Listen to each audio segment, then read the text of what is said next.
Hello guys, കുറെ കാലത്തിന് ശേഷം സോ ഹാപ്പി ടുഡേ. കാരണം ഇന്ന് മഴ പെയ്തു കാക്കനാട്. ഞാൻ ഒരാഴ്ചയുടെ വീഡിയോ ചെയ്തിട്ടില്ല.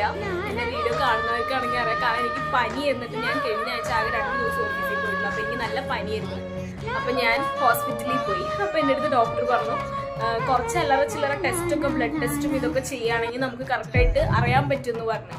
അപ്പൊ ഞാൻ അപ്പോഴത്തെ ഒരു മാസന ഓക്കെ ചെയ്യാം, കുഴപ്പമില്ല എന്ന് പറഞ്ഞു. പക്ഷെ ചെയ്തെല്ലാം കഴിഞ്ഞിട്ട് ടെസ്റ്റ് എല്ലാം കഴിഞ്ഞപ്പോൾ ബില്ല് വന്നപ്പോൾ മരുന്നും ഇതും കൂടെ ചേർന്ന് ഏകദേശം 2000 സംതിങ് ആയി. അപ്പൊ ശരിക്കും പറഞ്ഞ എന്റെ കിളി പോയി. പിന്നെ മന്ത് എന്റെ ആവാത്തോണ്ട് എന്റെ കയ്യിൽ പൈസ ഉണ്ടായിരുന്നു. അത് കഴിഞ്ഞിട്ട് ചൂടെന്ന് പറഞ്ഞാൽ ചൂടോട് ചൂട്. നമുക്ക് ഓഫീസിൽ പോകാനുള്ള മെയിൻ മോട്ടിവേഷൻ എന്ന് പറയുന്നത് പിന്നെ ഓഫീസിൽ പോയി AC ഇരിക്കുക എന്നുള്ളതായിരുന്നു. ഞാൻ എന്നും വിയർത്ത് ഒന്നാമത് ഞാൻ ഭയങ്കരമായിട്ട് വിയർക്കുന്ന ആളാണ്. അപ്പൊ ഇന്നിരുന്ന് എന്ന് ഈ ഫുട്ബോളൊക്കെ കളിച്ച് കഴിഞ്ഞാൽ ചെക്കന്മാർ ഈ ജേഴ്സി കൊട്ടിക്കേറി വരുമല്ലോ, അതുപോലെയാണ് ഞാൻ എന്റെ റൂമിൽ ഇരിക്കാറ്. ഇന്ന് ഞാൻ നോക്കിയപ്പോ പതിവില്ലാത്തൊരു തണുത്ത കാറ്റ് എവിടെ നിന്ന് ഒഴുകി ഞാൻ കറക്റ്റ് നീക്കി നോക്കിയപ്പോ മഴ. ഞാൻ അവിടെയും മഴ പെയ്തിട്ടുണ്ടെങ്കിൽ